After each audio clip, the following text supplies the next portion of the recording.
शिकारपुर गांव में अज्जू राम और गंगू राम गप मारने में प्रसिद्ध थे। वे अपनी गप्पों से गांव के लोगों का मनोरंजन करते और अपनी रोजी कमाते थे। वे रोज 2-4 घरों से खाना मांग लेते और उसे खाकर चैन की बंसी बजाते।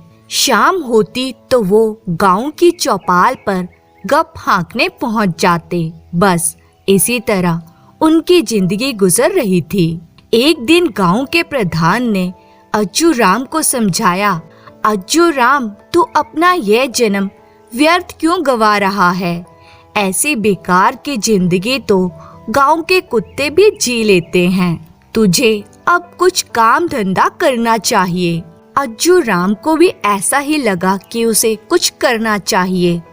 अज्जू राम को गप मारे काफी दिन हो चुके थे। इस कारण उसके पेट में एकाएक दर्द उठ खड़ा हुआ। वे घर के बाहर अपना पेट पकड़े इधर से उधर टहलने लगा। उसे गांव का सरपंच मिला, जिसने उससे पूछा, क्या भैया अज्जू राम, आज तुम कुछ ज्यादा ही परेशान लग रहे हो। तबीयत तो ठीक है ना?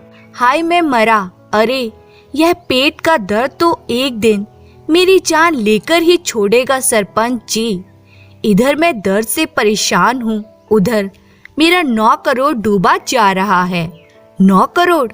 हाँ 9 करोड़। इसमें इतना हैरान होने वाली क्या बात है सरपंच जी? अमरूदों के बिजनेस में बस मुनाफा ही मुनाफा है, लेकिन इस दर्द ने मेरा सब बिजनेस चौपट कर दिया। अब मेरे पास बचा ही क्या है। उधर अज्जू राम के व्यापार की बात जब गंगू राम को मालूम हुई तो वे अपनी किस्मत का रोना रोने उसके घर जा पहुंचा।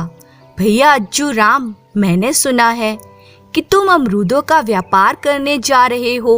हाँ सही सुना है। तुझे उससे क्या लेना देना गंगू राम? मैं भी बहुत दिनों से यही सोच रहा था कि क्यों ना साझे में कोई छोटा मोटा व्यापार करें। मांग कर खाने से तो अपनी इज्जत के साथ बाप दादाओं की इज्जत भी घट रही है और हम इज्जतदार हैं, ये सभी लोग जानते हैं। अज्जू राम बोला, तो फिर ठीक है, कल 5 रुपए का तू कहीं से इंतजाम कर लेना और 5 का मैं कर लूंगा। फिर 9 रुपए के अमरूद खरीद कर शहर जाकर बेचेंगे। फिर देखना 9 के 9 करोड़ कैसे बनते हैं। गंगू राम बोला, और उस बचे हुए 1 रुपए का क्या करेंगे भैया? अज्जू राम बोला, उसे सफर के हाथ खर्च के लिए रखेंगे। उसमें 8 आने तेरे होंगे और 8 आने मेरे। यह सुनकर गंगू राम वहां से चला गया। अज्जू राम सोचने लगा, वे भिखमंगा तो कहीं से भी 5 रुपए भीख में मांग लाएगा, पर मैं 5 रुपए का इंतजाम कहाँ से करूँगा। उधर गंगू राम भी चिंता में पड़ा हुआ था कि अज्जू राम से मैंने कह तो दिया, पर मैं 5 रुपए लाऊंगा कहाँ से? मुझे तो कोई भीख भी नहीं देगा। उधार की तो बात दूर रही। अगले दिन सुबह जब गंगू राम अज्जू राम के घर पहुंचा तो बोला, यह देखो 5 रुपए। बड़ी मुश्किल से अपने पड़ोसी को उल्लू बनाकर ऐंठे हैं और कल सुबह तक लौटाने का वादा किया है। अज्जू राम बोला, मैं भी लंगड़ी ताई को झांसा देकर लाया हूँ। अगर वायदे पे पैसे ना लौटाए तो वह मेरी खाट खड़ी कर देंगी। तो फिर चलो लाला हदामी लाल से 9 रुपए के अमरूद खरीद लेते हैं। हाँ चलो। और थोड़ी देर में ही वे दोनों हदामी लाल की दुकान पर जा पहुँचे। फिर उन्होंने 9 रुपए के अमरूद खरीदकर एक टोकरी में भरवा लिए और 8-8 आने सफर खर्च के लिए भी बचा लिए। अमरूदों का टोकरा अज्जू राम ने अपने सिर पर उठाया और शहर के लिए चल पड़े। काफी दूर का रास्ता तय करने के बाद गंगू को बड़ी जोर से भूख सताने लगी। वह सोचने लगा, मुझे तो बड़ी जोर की भूख लग रही है, अब क्या करूं? हाँ याद आया, 8 आने सफर खर्च के लिए मेरे पास मौजूद हैं। उसी के अमरूद लेकर खा लेता हूँ तो कुछ राहत मिल जाएगी। और गंगू राम ने तब अपनी जेब से अठन्नी निकालकर अज्जू राम को दे दी और बोला, भैया अज्जू राम, 8 आने के अमरूद दे दो। हाँ हाँ क्यों नहीं। अज्जू राम ने 8 आने के 2 अमरूद उठाकर गंगू राम को दे दिए। यह क्या, 2 अमरूद? हदामी लाल ने तो हमें 8 आने के 4 अमरूद दिए थे, फिर तुम मुझे 2 क्यों दे रहे हो? चुप बे भिखमंगे, यह व्यापार है, 8 आने के 2 ही मिलेंगे। लेने हैं तो ले, वरना अपना रास्ता नाप। अभी तो हमें बहुत दूर का सफर तय करना है। गंगू राम भूखा तो था ही, इसलिए 2 अमरूदों पर ही सब्र कर गया और मन में सोचने लगा, साला लुटेरा कहीं का, 8 आने के 4 खरीद कर लाया है और 2 बेच रहा है, दुगना मुनाफा कमा रहा है। कितनी लूट मचा रखी है इसने। अज्जू राम अमरूदों का टोकरा सिर पर उठाए जब चलते चलते थक गया तो बोला, ओ भिखमंगे, अब यह टोकरा जरा तू उठा ले। चल, मैं अब थक गया हूँ। देखो भैया, मैं अब बिजनेसमैन हूँ, कोई भिखमंगा नहीं। गंगू राम ने टोकरा अपने सिर पर उठा लिया और दोनों चल पड़े। अज्जू राम सोचने लगा, अब तो मुझे भी भूख लगने लगी है, कुछ अमरूद ही खा लेता हूँ खरीद कर, 1 रुपया तो है मेरे पास। गंगू राम, मुझे भी भूख लगी है, मुझे भी 1 रुपए के अमरूद दे दो। गंगू राम ने 1 रुपए के 4 अमरूद उठाकर अज्जू राम की ओर बढ़ा दिए। भैया गंगू राम, मैं तो तेरा बचपन का दोस्त हूँ, 2 अमरूद और दे देना। तूने मुझे दिए थे जो मैं तुझे दे दूँ? ये तो व्यापार है, इसमें यारी दोस्ती नहीं चलती। कुछ देर चलने के बाद गंगू राम बोला, अब टोकरी तुम संभाल लो सेठ अज्जू राम, और मुझे 1 रुपए के अमरूद दे दो, बड़ी भूख लगी है। अज्जू राम ने 4 अमरूद उठाकर गंगू राम को दे दिए। इसी तरह रास्ते में दोनों को जब भूख लगती है तो वह 1 रुपए के अमरूद लेकर खा लेते। अब शहर काफी करीब आ गया था। गंगू राम बोला, शुभ मुहूर्त से व्यापार शुरू किया है, इसलिए बिक्री अच्छी हो रही है, टोकरी का भार भी हल्का होता जा रहा है। सेठ अज्जू राम बोला, अगर ऐसे ही बिक्री होती रही तो हम जल्दी ही करोड़पति बन जाएंगे। सेठ गंगू राम शहर पहुंचकर जब टोकरा देखा तो दोनों दंग रह गए। अरे वाह, सारे अमरूद बिक गए, लगता है बिजनेस तेजी से फल रहा है, किस्मत भी साथ दे रही है। जब शुरुआत ऐसी है तो अंत कितना बढ़िया होगा। वे बोले, जेब से सारे पैसे निकाल कर देखते हैं कितना मुनाफा हुआ है।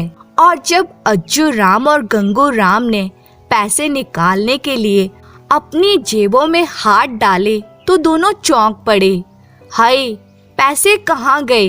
बिक्री तो काफी की थी मैंने, सिर्फ 1 रुपया पड़ा है जेब में। बिक्री तो मैंने भी काफी की थी, फिर पैसे कहाँ गए? दोनों को जब असली बात का पता चला तो दोनों ने अपना सिर पीट लिया और आपस में लड़ पड़े। अज्जू राम बोला, ओ भिखमंगे, सारे अमरूद खा गया, अब तेरे मुनाफे में से सारे पैसे काटूंगा। तो गंगू राम बोला, मैंने अकेले ने थोड़े ना खाए हैं, तूने भी तो खाए हैं। अज्जू राम बोला, लेकिन मैंने तो हर बार तुझे पैसे दिए थे, कोई फोकट में नहीं लिए। गंगू राम बोला, पैसे तो मैंने भी दिए थे, फिर कहाँ गए वो पैसे? वे बोले, अब जो हो गया सो हो गया, अब आगे की सोचते हैं। हाँ चलो कुछ सोचते हैं। गंगू राम और अज्जू राम तब गहरी सोच में डूब गए।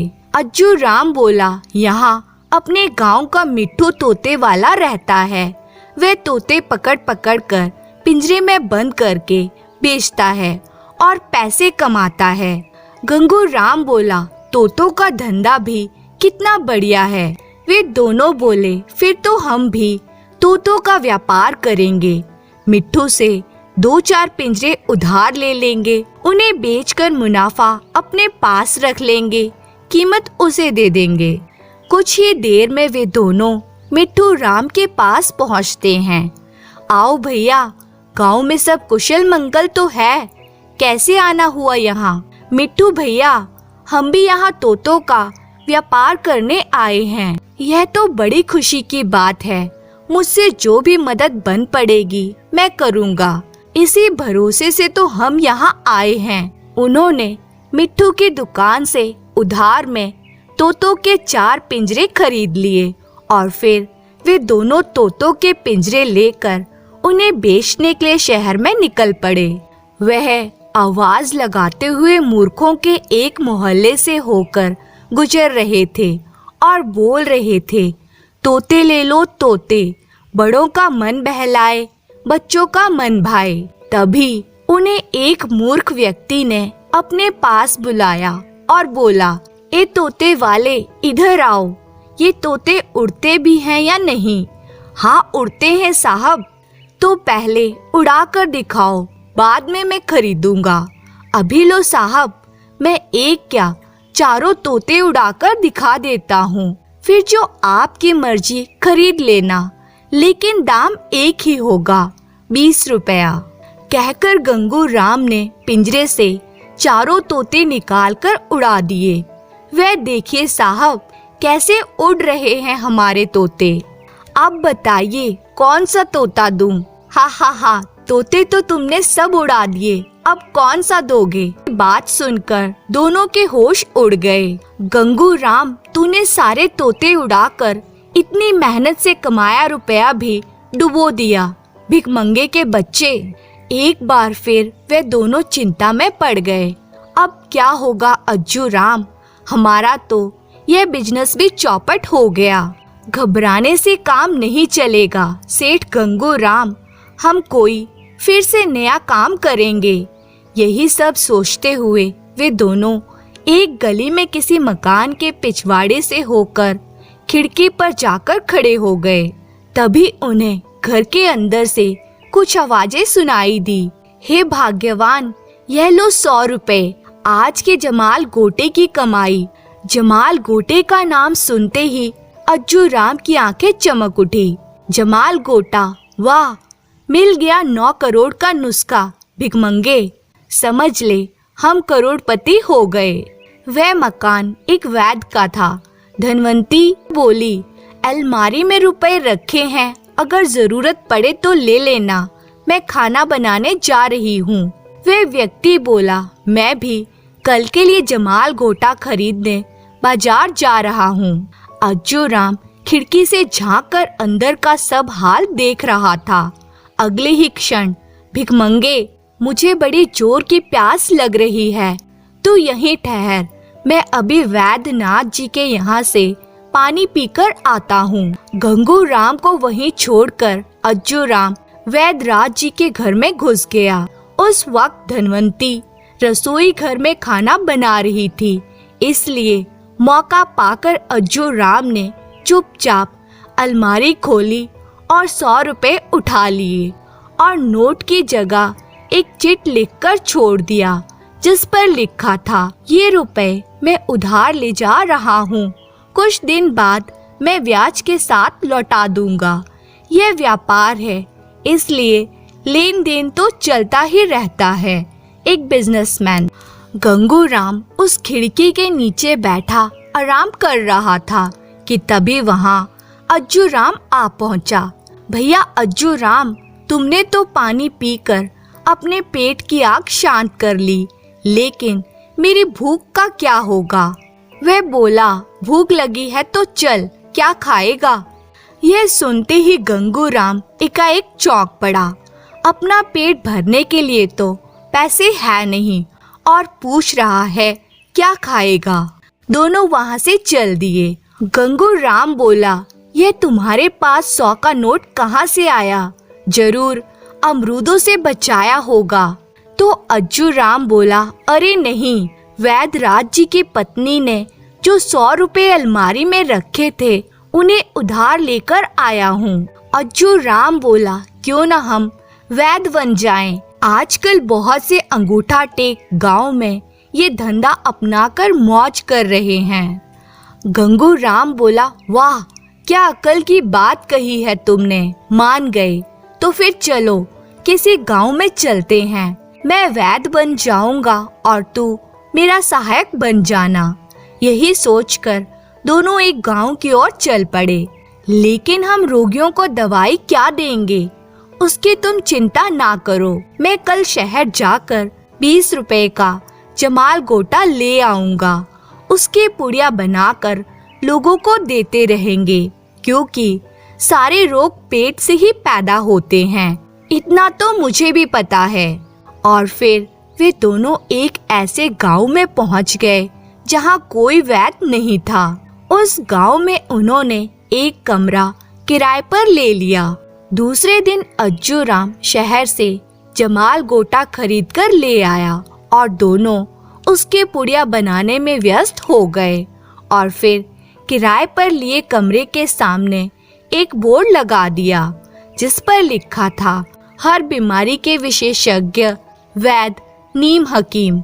गांव में वैद्य के आने से लोग खुश हो गए और उसी दिन गांव में चर्चा भी फैल गई। सुना है मुखिया जी हमारे गांव में कोई मशहूर वैद्य आ गए हैं। चलो अच्छा है, अब किसी को इलाज के लिए शहर तो ना भागना पड़ेगा।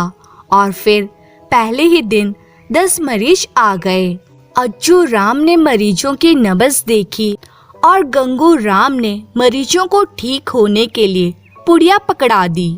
और जब सारे मरीज चले गए तब वे आपस में बोलते हैं, आज 30 रुपए की कमाई हुई है। वैद्य जी अभी तो पहला ही दिन है, आगे देखना होता है क्या। जमाल गोटा पेट को साफ करने की दवाई होती है।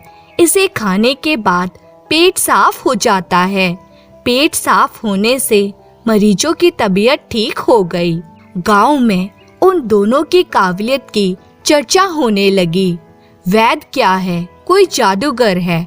एक पुड़िया से ही सारे रोग दूर कर देता है। मैंने सुना है कि वे मरीज की नब्ज देखकर ही दवा देता है। अगले दिन वे दोनों मरीजों को इसी तरह देखते हैं और उन्हें पुड़िया देते हैं और इस तरह उनका इलाज करते रहते हैं। रात को जब दोनों ने नोट गिने तो उन्होंने उस दिन 200 रुपए कमाए थे।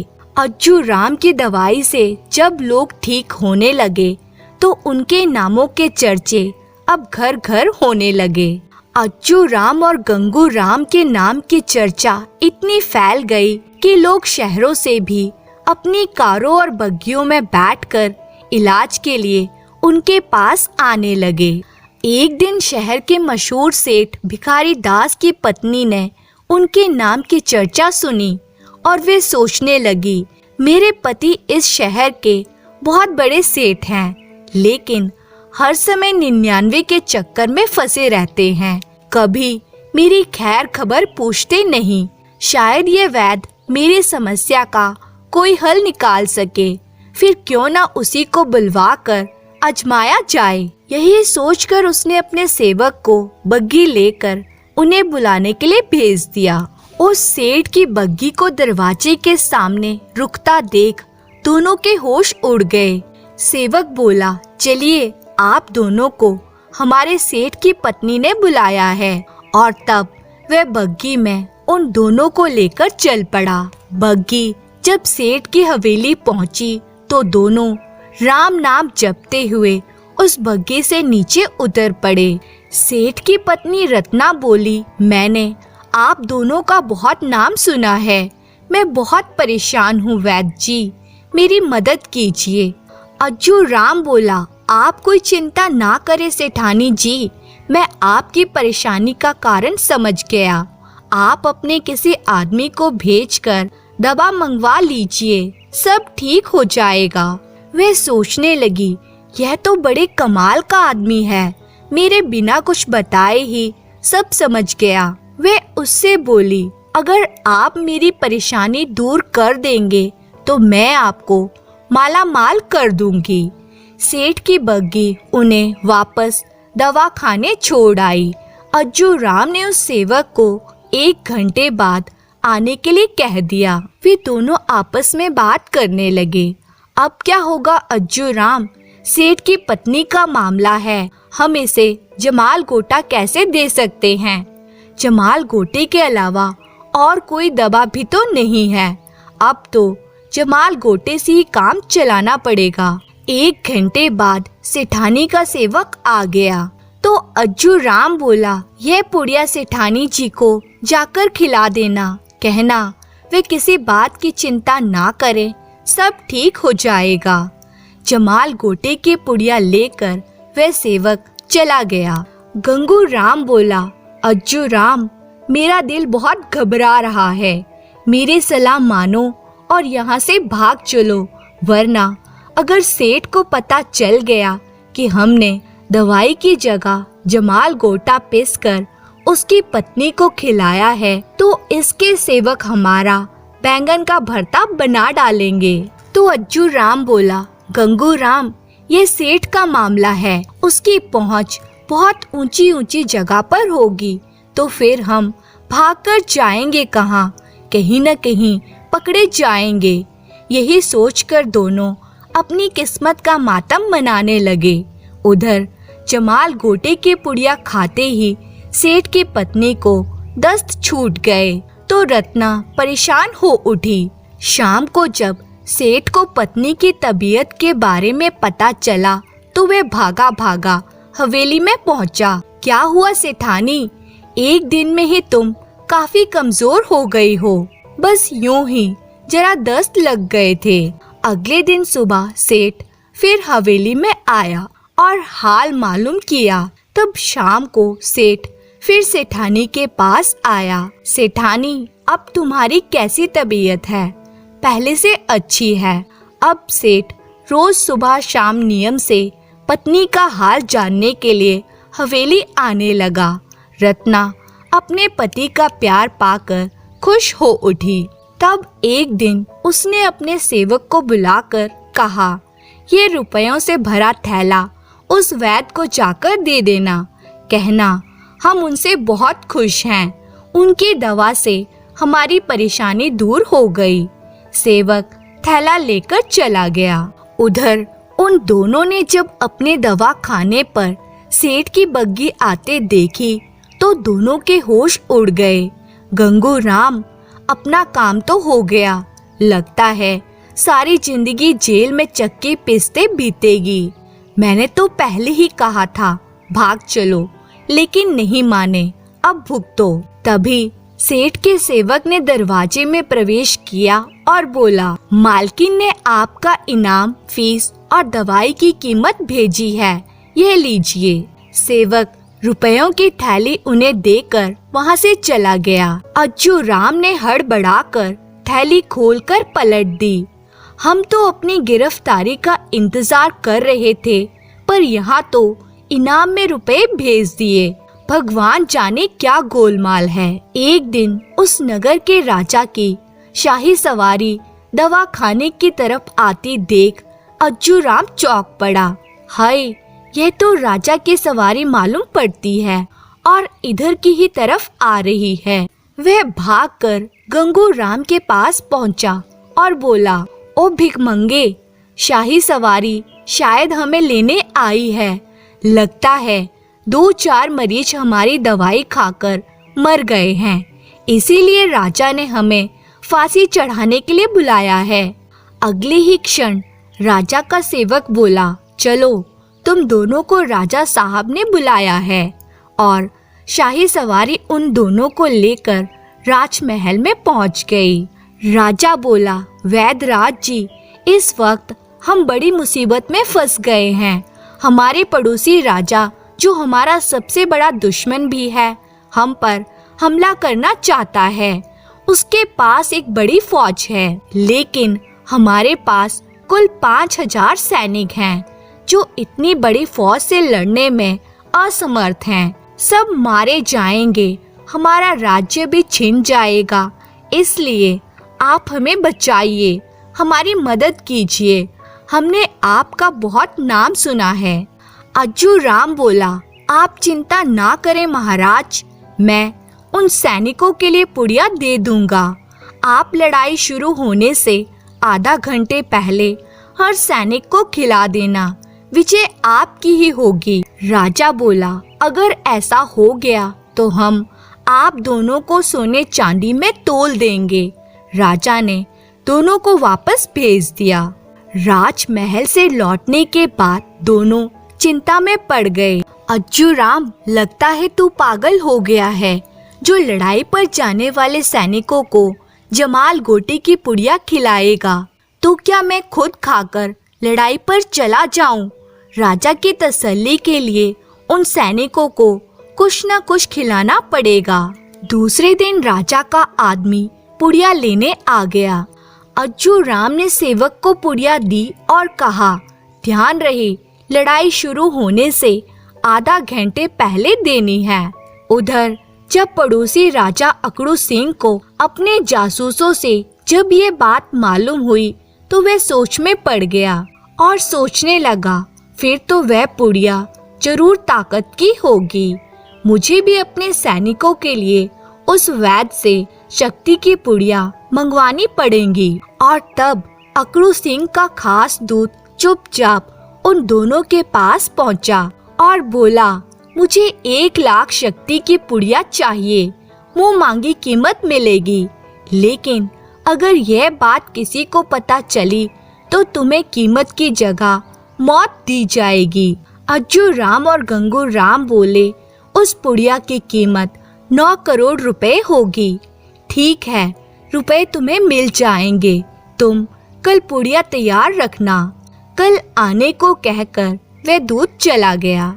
राजा अकड़ू सिंह के पास 20,000 सैनिक हैं। इसका मतलब है कि अपने सैनिकों को 5-5 पुड़िया खिलाना चाहता है। वह मेरे जमाल गोटे। गंगू राम बोला, मना लो बेटा खुशी, और 2-4 रोज की जिंदगी है, फिर तो फांसी पर चढ़ना ही है। रात दिन मेहनत करके दोनों ने 1,00,000 पुड़िया तैयार कर ली। तभी दूसरे दिन अकड़ू सिंह का दूत रुपया लेकर वहां आ गया और बोला, यह लो अपने 9 करोड़ रुपए और पुड़िया दे दो। वे बोले, इस बड़े बोरे में आपकी 1,00,000 पुड़िया रखी हैं, उठाकर ले जाइए और लड़ाई शुरू होने से पहले अपने सैनिकों को 15 मिनट पहले खिला देना। राजा का दूत पुड़ियों का बोरा उठाकर वहां से चल पड़ा। उसके जाते ही दोनों खुशी से झूम उठे। गंगू राम बोला, 9 करोड़ रुपए तो मिल ही गए, अब मेरी बात मानो और यहाँ से भाग चलो। तो अज्जू राम बोला, अभी दोनों राजाओं की लड़ाई देखनी है, कौन जीतता है, जो जीतेगा वह हमें इनाम जरूर देगा। अगले दिन दोनों राजाओं की फौज तैयार होकर लड़ने के लिए मैदान की ओर बढ़ने लगी। मैदान में पहुंचकर दोनों में घमासान युद्ध छिड़ गया। जिस राजा के सैनिकों ने जमाल गोटे की एक-एक पुड़िया खाई थी, वह तो तरोताजा होकर लड़ने लगे, और जिस दुश्मन राजा के सैनिकों ने 5-5 पुड़िया खाई थी, वो सैनिक अपनी अपनी तलवारें फेंक कर मैदान से भागने लगे। और शाम होने तक 5,000 सैनिकों ने 20,000 सैनिकों को परास्त कर राजा अकड़ू सिंह के किले पर भी अपना कब्जा कर लिया। और तब राजा ने प्रसन्न होकर अज्जू राम और गंगू राम को बुलवाया। ना जाने तुम्हारी पुड़ियों में क्या जादू था, जिसे खाकर हमारे सैनिक फौलाद के बन गए और लड़ाई जीतकर दूसरे किले पर अपना अधिकार कर लिया। वे बोले, यह सब तो ऊपर वाले की कृपा है महाराज। उन दोनों को राजा ने बहुत सारा इनाम दिया। राजा ने जीत की खुशी में सारे नगर को फूलों और रोशनियों से सजाया, साथ ही जश्न भी मनाया गया। कुछ देर बाद वो दोनों अपने दवाखाने लौट आए। वे आपस में बोले, अब बहुत माल इकट्ठा हो गया है, सारी जिंदगी कमाने की जरूरत नहीं है, इसलिए कल सुबह अपने गांव निकल चलेंगे। वहाँ चलकर उधार भी तो चुकाना है। दूसरे दिन सुबह जब दोनों गांव जाने की तैयारी कर रहे थे कि तभी उन्होंने देखा शाही सवारी आ रही है। वे बोले, लगता है राजा हमें अभी और इनाम देना चाहता है। अगले ही क्षण सेवक बोला, आप दोनों को राजा ने अभी इसी वक्त बुलाया है।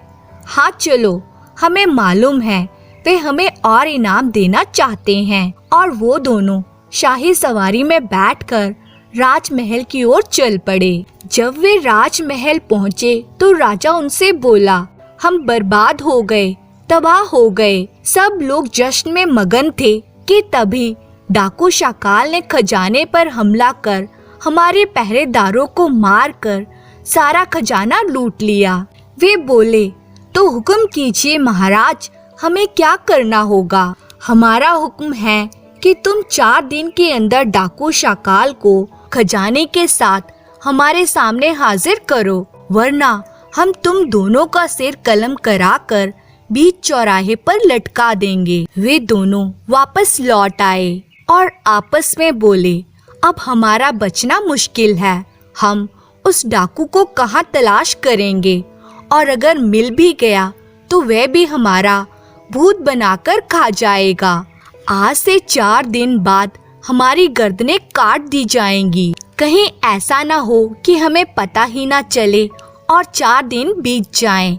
इसलिए मिट्टी के 4 गोले बनाते हैं और एक एक गोला हर रोज फोड़ते जाएंगे। इससे हमें याद रहेगा कि हमारी गर्दनें कटने में कितने दिन बाकी रह गए हैं।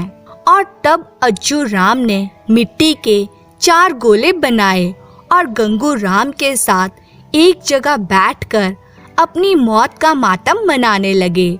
उधर डाकू शाकाल को जब इस बात का पता चला तो वह एकाएक चिंतित हो उठा।